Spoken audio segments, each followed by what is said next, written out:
Hey, friends, and welcome to what is essentially a bonus episode of the Smell Like Jesus podcast for all of us at Reservoir Church and anyone else that may be listening or watching in today. We've got a special little extra episode as just this last week, Brett McCracken, who's the senior editor and communications director for the Gospel Coalition, was in San Diego as part of the San Diego chapter of the Gospel Coalition, hosting an event just to highlight some of the material from his recent book, Scrolling Ourselves to Death, that he edited with Ivan Mesa, just to present the idea that there's a significant challenge that we're facing, living in a world in what is meta modernity, and thinking through the challenge we have with smartphones everywhere and social media controlling so much of our lives. So as we think about being parents, as being leaders in our community and in our churches, what do we do in the face of these challenges? And so Brett spoke to that specifically from an angle of thinking through brain rot. And he gave 5 suggestions for how we might work to regain some of that cognitive ability and avoid the cognitive death that scrolling ourselves to death brings about in our age. So I hope you'll enjoy just this half-hour presentation from Brett McCracken and the Gospel Coalition on scrolling ourselves to death. So there's lots of different ways that we can think about how we're scrolling ourselves to death. There's different genres of death, if you will, that are downstream from scrolling habits and smartphone life. On one hand, you could talk about physical death. Like there are rising levels of suicide, especially teen suicide, that can be correlated to scrolling life. There's also like deaths of like distracted driving. Like people die every day in America because of the smartphone, because they're like addicted to their smartphone. So there's physical death. That's one genre of death. There's also like emotional death. That's like a big one in the cultural discourse right now, like the bad emotional health outcomes that are associated with excessive screen time and scrolling. You guys are all familiar with this. Like loneliness is on the rise, anxiety is on the rise, depression is on the rise, and all of it started spiking in like coincidentally in the year the smartphone was introduced in 2007. Jonathan Haidt really does a good job of summarizing all this data in his book, The Anxious Generation. So I recommend that. But I'm not going to talk about that one. There's also the death of disunity that I just referenced. Like that's a real death, and we're feeling that in the church. This kind of fraying of the unity, even within the Gospel Coalition. If I'm honest, like I feel like we kind of experienced a high watermark of unity in the early 2000s, in the first decade of TGC's ministry, when everyone was eager to kind of use the internet to kind of find each other, find your tribe, find your people. But in the last 10 years of the internet, the disunity power has really accelerated, and it's caused longtime friendships to dissolve, longtime partnerships. Council members at TGC have left for this reason or that reason, on the right, on the left. You guys are all experiencing that in microcosm in your churches, right? So that's a form of death that scrolling life has led to. But the one I want to talk about today is cognitive death, the death of thinking well. There's a term for it that Gen Z likes to use. Some of you might know it. Anyone want to guess what term it is? Brain rot. Yeah. I just wrote an article about brain rot at TGC that published on our website yesterday. So a little bit of what I'm going to talk about today is kind of overlapping with that. But yeah, brain rot is a fascinating term.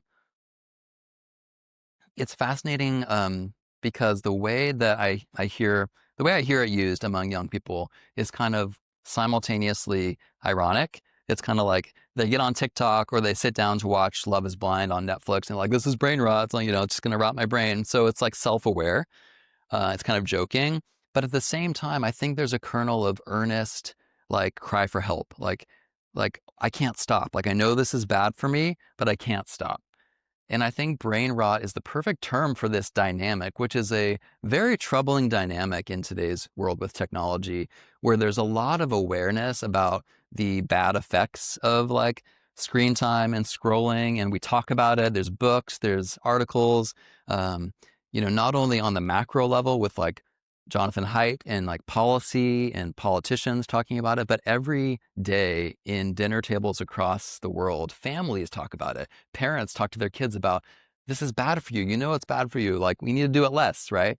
So we talk a lot about it, but I feel like we really struggle to go from discourse to action to change. And that's what brain rot is. It's like a term, it's like almost like a defense mechanism where we use this term brain rot knowing that we can't really change and we're not really going to change, but at least we signal our virtue of awareness. By calling it brain rot, we're signaling, yes, yeah, I know. Don't quit harping on this. I know it's bad for me. I'm rotting my brain, but I'm still going to scroll. I'm still going to get on TikTok. Um, there's a book that I recommend in the like technological internet age analysis genre. It's called A Web of Our Own Making by a guy named Anton Barbacay. And one of his big points, and it's a sobering point that he makes repeatedly in the book, is that we can talk all day about the ills of technology and social media, but if we don't have the will to actually change, like, what's the point? It's just discourse. And I feel like there's a real powerful technological fatalism at work here, where we kind of feel like this is the way the world is going. Like, we can't really function in today's world without smartphones. Like, I wouldn't be able to like order my food on DoorDash. I wouldn't be able to do this on Amazon. I wouldn't be able to connect with this person because they only like this app. There's a sense that unless we collectively like make a change, we're just all like sucked into this vortex for the future. So this is depressing. Sorry, the book is called Scrolling Ourselves to Death. It's a pretty depressing book. I'm going to move to the subtitle is more positive. It's Reclaiming Life in a Digital Age. So we'll get to that. But right now we're painting the picture of the problem. So brain rot was Oxford English Dictionary's word of the year last year. They've had a string of really good words for the internet age. Post-truth was the word of the year in 2016, which I think is still very timely as a descriptor of our internet-shaped world. But brain rot, they define this way: the supposed deterioration of a person's mental or intellectual state, especially viewed as the result of overconsumption of material, now particularly online content, considered to be trivial or unchallenging. So this is like the mile-wide, inch-deep content that we consume on our phones. It's leading to brain rot. So how is this happening? The term is really apt because like there's actual science that's showing that our brains are rotting, for lack of a better word. They are changing. They are being changed by scrolling technologies in the internet, the way that we interact with information in the digital age. One book that was kind of a really early contribution on this was Nicholas Carr's book, The Shallows. I'm sure some of you have read that. It's getting dated now. It came out, I think, in 2010 or something. So in internet time, that's like, ages. So it'd be good if someone kind of revisited that book with today's, like, all the accumulated data that we have now, a couple decades into the smartphone era. But that book does a good job of looking at the brain science of like, what actually happens to your brain when you interact with information in what he calls kind of a strip mining approach. Instead of like deep diving of like inquiry, where you kind of like you excavate layer upon layer. And that's how we used to learn. That's how we used to find information. That's how we used to find answers. In the age of Google, and now in the age of AI, which I'm not even going to talk a lot about AI today, but that is a whole other conversation. Now the answers are instant, and we're strip mining for information. So you find what you want to find, and you don't go through the process of looking for it and thinking about it. And so there's that aspect that is changing our brains. It's changing how our brains think. Our brains are being rewired to kind of do that strip mining, scanning an article. Do you find yourself like reading an article online and your eyes just kind of dart from like one sentence to like the next paragraph, and you struggle to like read in a sustained way? I struggle with that, and I'm like a reader and a writer and an author. That is how our brains are changing. And then there's other aspects of just the overstimulation of information, that the sheer volume of information that's coming at our brains on a daily basis. It absolutely dwarfs any other generation of human development in terms of like what our brains are forced to process on a daily basis. And what Nicholas Carr talks about and what subsequent researchers have found is the brain is exerting so much energy on this constant like information triage. Like, where do I file this tweet? Like, is this headline about Ukraine and Russia important? Is this cat video important? Is this Taylor Swift headline important? Like, it's all coming at us in the same feed, right? It's like important things next to trivial things, pop culture next to world events, a Bible verse, spiritual content next to, some sort of like horrible like ad that we don't want to see.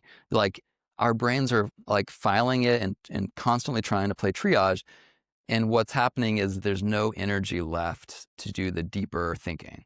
So our brains are literally losing the capacity to think deeply, to evaluate information, because so much energy just goes to sorting through it and playing triage. We're not thinking critically. So if you've noticed in the internet age that people don't seem to have critical thinking skills much anymore, like, that's the science behind it. That's the science behind brain rot. Another aspect of the science that I think is fascinating is the death of daydreaming in the digital age. There's something that cognitive scientists call the default mode network. It's the part of your brain that is active when there's no other mental stimulation happening. So it's like when you're staring at a blank wall, you're not doing anything on your phone, you're not having any stimulation, there's no task your brain is trying to accomplish. It's when what we used to do a lot. 20 years ago, we used to have moments like this a lot, right? You would sit at a bus stop and you didn't have a phone to scroll at. So you would just sit there with your thoughts. What scientists have found is that the default mode network, the daydreaming mode of mental cognition, is super, super important for your overall mental health, your overall cognitive health. And what's happening to the default mode network in the digital age? It's going away. We have ever fewer moments of unmediated time. When we have 5 minutes at the bus stop where we used to just be alone with our thoughts, our instinct is now to instantly take out our phone and do something, anything. When you have a 10-minute break, what do? Like, I'm going to get 10 minutes of that YouTube podcast, Joe Rogan's latest episode. I'm going to make progress on that. I'm going to listen to an audiobook. I'm going to read an article from the Gospel Coalition, right? And the thing is, all of that could be very good content, and in and of itself, it could be intellectually stimulating for you, but the cumulative effect of a life lived, one piece of content to the next, to the next, to the next, with no breaks for your brain to actually process it, with no breaks for your cognition to actually wonder and ask questions about things, that is bad. That is decreasing our capacity to be good thinkers, critical thinkers. So that's another aspect of brain rot. We don't give our brains any downtime anymore. We don't let ourselves daydream, and that's a huge problem that is raising alarm bells in the scientific community in terms of what's happening in the digital age. One thing about AI, which I think is really worrisome, is if all of these things that I've been talking about are making our brains weaker and less skilled at critical thinking, how much more is AI going to contribute to cognitive atrophy when what AI does is think for us? That's a definition of what generative AI does. When you ask ChatGPT to do research for this topic, or summarize this book for me, or do this, you're basically outsourcing your thinking to AI. And that's going to become more and more of how people use AI. They're going to use it as a cognitive shortcut to get the end result without having to do the work themselves of thinking carefully about it, brainstorming, all of that. And again, AI, all of this is a whole other conversation. But I think there's so much value in intellectual process. And just like any muscle, physically, if you don't use it, it atrophies, right? And so if we're going to be farming out our mental processes to AI, naturally our brains are going to rot because they're not getting any workouts anymore. There's no reps that we're getting on a daily basis. And all of this matters culturally, it matters societally, but it matters hugely theologically and ecclesiologically, because we are people of the book. We are people who need to be able to think critically about how to interpret scripture, how to apply it to our world. A healthy Christian in a hostile world has to be able to have an intuitive wisdom, to be able to look at something in culture and have just an intuition that that's right, that's off. And that has to do with critical thinking and these skills, these muscles that need to be exercised, need to be refined. And so we need to be invested as churches, as church leaders, in reversing the effects of brain rot, reversing the effects of cognitive atrophy. In the book, we have a few chapters that are kind of drilling down into specific challenges that arise in ministry and Christian mission when people can't think well anymore. So chapter 7 in the book is Apologetics in a Post-Logic World, written by Keith Plummer. He's looking at like, okay, apologetics is trying to make rational arguments for Christianity, but how do rational arguments work in a world where people don't care about rationality? They don't know how to do rationality.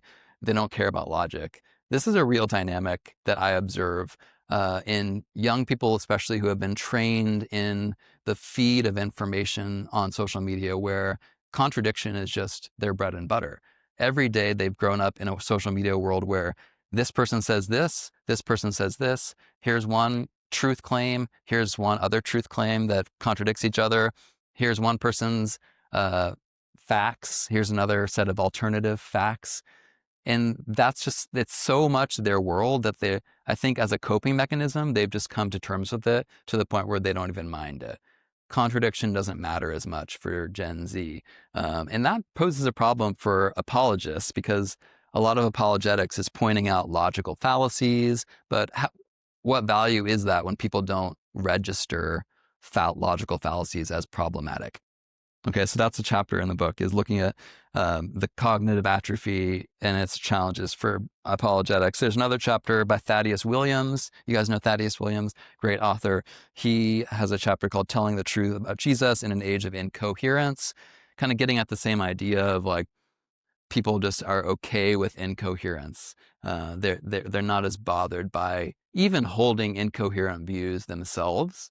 A lot of young people today will hold views politically, ideologically, that are inherently contradictory, but they don't mind it, right? So one simple one that I'll point out is like, they'll hold simultaneous views on gender and sexuality, that you are born this way, that your like sexual orientation is fixed, and they'll also insist that like gender is totally fluid, and if I want to become a boy or a girl on any given day, I have the agency and power to do that. So logically, that doesn't work, right? Like, we're either born this way and we're determined, or we have agency to kind of create our identity however we want. But a lot of young people today believe those two things, and that's just one of many examples of like just how people are okay with incoherence. And then chapter 9 in the book, written by Nathan Finn, who's a historian, his chapter is called Unfit to Remember: The Theological Crisis of Digital Age Memory Loss. So another aspect of brain rot is the lack of memory, the lack of history. The internet shapes us to be so present tense. Everything happening now, everything all at the same time. What was that movie called a few years ago? Everything, Everywhere, All at Once, or whatever. Like, that was the movie of our internet moment, because that's how we experience life. It's just this huge explosion of information, events, but it's all happening now. And what happened a week ago is irrelevant and disposed, right? It's a very ephemeral age where things come and go so fast. There's no continuity. There's no memory. And cognitively, we're losing the capacity to remember. I mean, if I asked you guys to like name like 2 big headlines in June of this year, what were the 2 biggest news events in June of this year? Like, we would all struggle, right? And that was like not too long ago, let alone last week. And that's because the flood of media and information is forcing our brains into this like hyper-focused on the now moment. But again, for Christians and for churches, this is problematic, right? Because history matters, and your place in the bigger story of what God is doing and has done in history is super important. Okay, so enough about the kind of depressing diagnosis of the brain rot problem. I'm going to just share a few practical ways that I think churches can begin to reverse brain rot or help kind of go in a healthier direction. There's a lot of ideas that we could come up with, but just to get us going, I'll give these 5. And the article I referenced on the Gospel Coalition has these 5 as well. So if you want to look at it later, you can find it. But my first idea for something churches can do that's tangible and very practical is normalize phone-free spaces.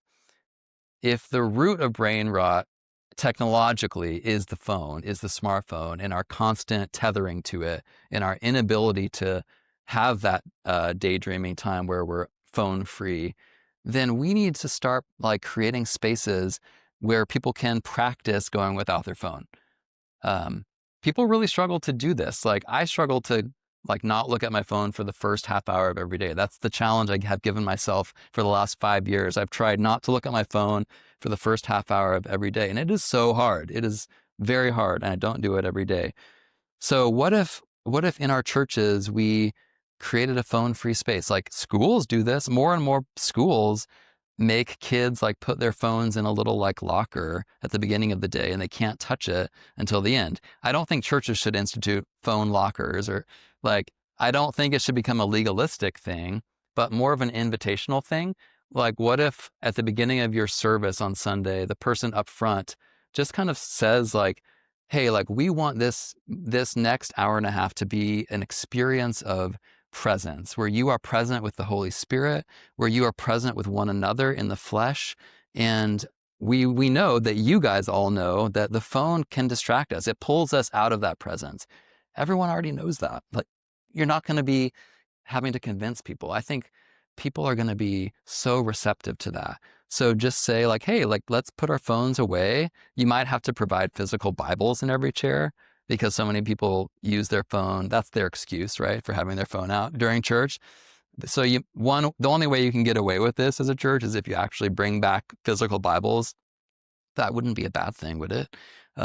So that's one idea, is like normalize phone-free spaces. Another practical tip is what I call model minimal scrolling as leaders. Basically, it's the idea that like more is caught than taught. And this is something I preach to myself because I'm a parent.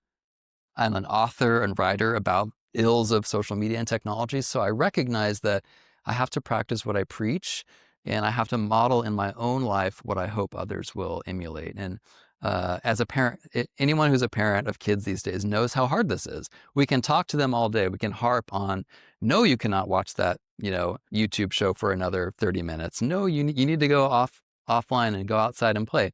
But if they see me then go sit on the couch and do brain rot on my phone, my words aren't going to matter, right?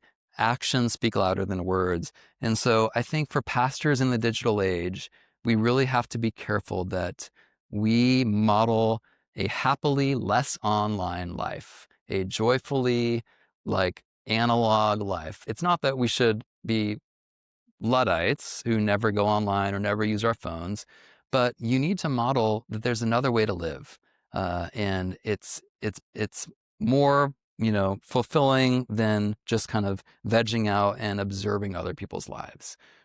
There's a chapter in the book. It's one of the last chapters, written by a guy named Reed Mercer Schuchart, who actually studied under Neil Postman at NYU. So it was fun to get him to contribute to the book, having a kind of first degree connection to Neil Postman.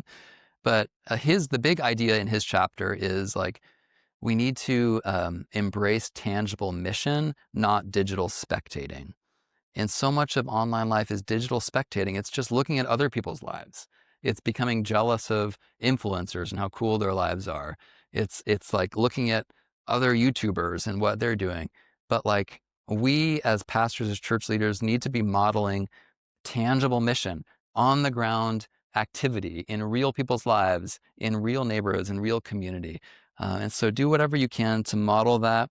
I don't think it's going to help people if you're a pastor these days who meets them where they're at in highly online life. I think you're going to better serve them by modeling kind of less online life. That's ultimately a good thing to model for people, showing them that there is a better life out there than just becoming depressed and anxious and jealous by spectating on other people's lives all day, every day.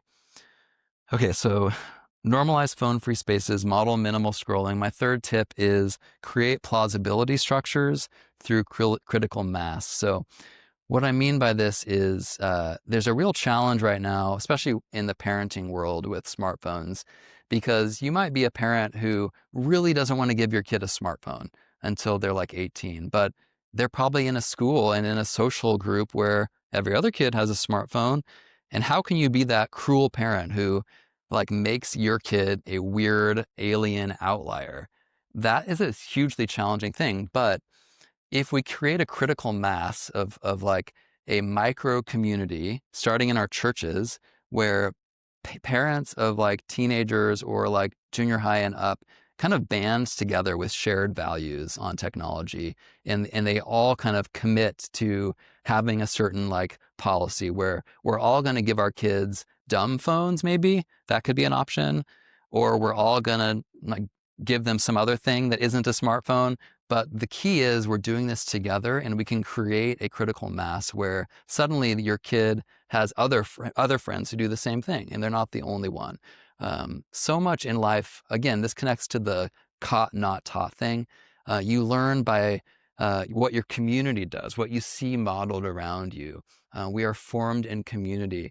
And we talk a lot about plausibility structures at TGC, and part of our aim is to create plausibility structures for young church leaders who are just kind of developing their theology to see that it's plausible to be theologically conservative, reformed, complementarian, and to be engaged in culture and wanting to kind of read the cultural moment in a savvy way. Like that, a lot of what we're doing in our articles and podcasts, what I do, what we all do, is just creating plausibility structures in hopes that this tribe will grow, because you learn by seeing other people do it, right?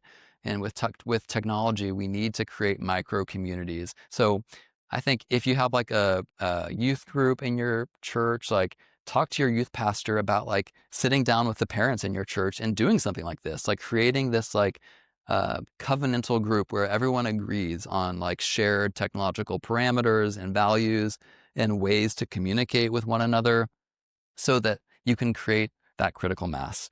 Okay, my fourth idea, these are all very like specific, I hope give you ideas. My fourth idea is practice church-wide digital fasts. Maybe you've already tried this. There's a lot of ways you can do this. You can get creative. You could challenge people to go a certain amount of time. In the Southlands world, we do 3-day fasts. When we do fasts, it's like usually like a Sunday night to like a Wednesday night.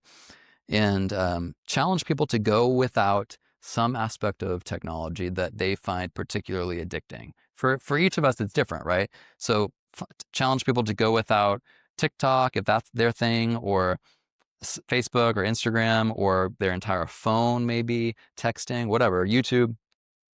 The point is you want to feel the pain. You want to feel that you need to kind of depend on God more in the weakness of that lack. But then the thing that I recommend with fasts of any kind is it can't just be, okay, go do this on your own in your home for 3 days. You have to have a communal kind of gathering moment where people can come together at Southlands every night of our fasts. We have like an hour and a half of worship together, fellowship, prayer, and it's just such a sweet time of like everyone is like struggling and weary, but we're together, right? We're united in our like dependency on God. And I mean, let me tell you, like worship is never more fiery than when you have a lot of people who are like very aware of their dependency on God because they're going without something. It's a wonderful time. We have in our church culture, we have a lot of kind of prophetic words and like praying for one another. And there's always just amazing stuff that comes out of those fasts. fasts, I think, have a tendency to reveal. They reveal idolatry in our heart. They reveal dependencies. And with technology, let's be real, it's addictive. Like it's a legit addiction that is now kind of seen on the level of cigarettes and alcohol and whatnot. So think of ways you can practice digital fasts. Again, this is not about legalism or anything like that. It's just about giving people a vision of a different way to live, a more healthy formation that can happen. One kind of visual that I like to think about is like show people that life is more than this posture, head down, scrolling. We are created to look up, right? We are made to worship God.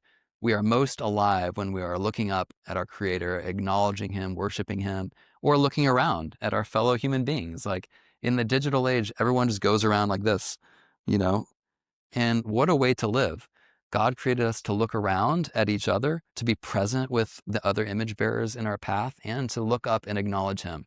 And we can't do that unless we like stop doing this, right? Because this colonizes all of our content. It colonizes all of our time. And that's a real spiritual problem. There's a real spiritual atrophying that happens when you don't make any space in your life to look up and look around. Okay, and the final tip, which is kind of a very practical one, is cultivate a reading culture.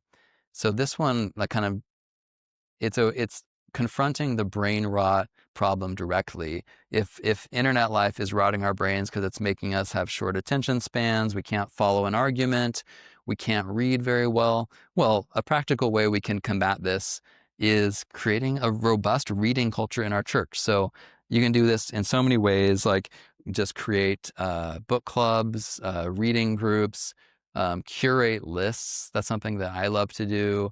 We love to do at the Gospel Coalition, like 10 books on this topic that we recommend, like 50 books that are short but packed with wisdom, and share those, circulate those in your church. Like just get people reading, create a reading culture, which inevitably creates a more robust thinking culture, right?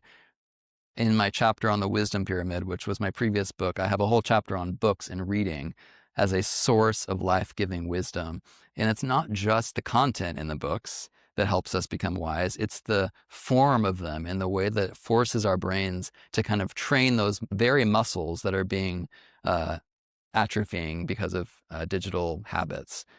Having a sustained attention to one argument, being able to connect dots, right? As you read books, one of the best things in my experience of reading a book is when I have an epiphany where I'm like, oh, like that point connects with this point that other author made. You know, that's the sweet sauce of intellectual life, is being able to have synthesis happen and processing. Again, but we don't have time in our digital scrolling lives to do that. So reading slows us down. It retrains those muscles that we need trained, and it gives our brains a chance to actually like think critically about things. So that is it. I'll end there and then have some time for Q&A. But hopefully those 5 ideas are just getting the ball rolling for you guys to think about ways that you can tangibly attack this problem of brain rot. It can't be as simple as just don't scroll or like minimize your screen time. That's part of it, but you have to have alternatives as well. So the reading thing is like, here's what you do instead of scrolling TikTok. That was the whole idea with the Wisdom Pyramid. My last book was, I didn't want to write another technological book that was like a screed, like Jeremiah against TikTok. Like there's enough of that out there. And I have a few chapters on that in the Wisdom Pyramid, but most of that book is about, here are other sources of God-given wisdom where you can live a rich, flourishing life if you build your diet with these things, you know, church, community, scripture, nature, books, beauty, art. So think in that vein as church leaders. It's not just about saying no to things.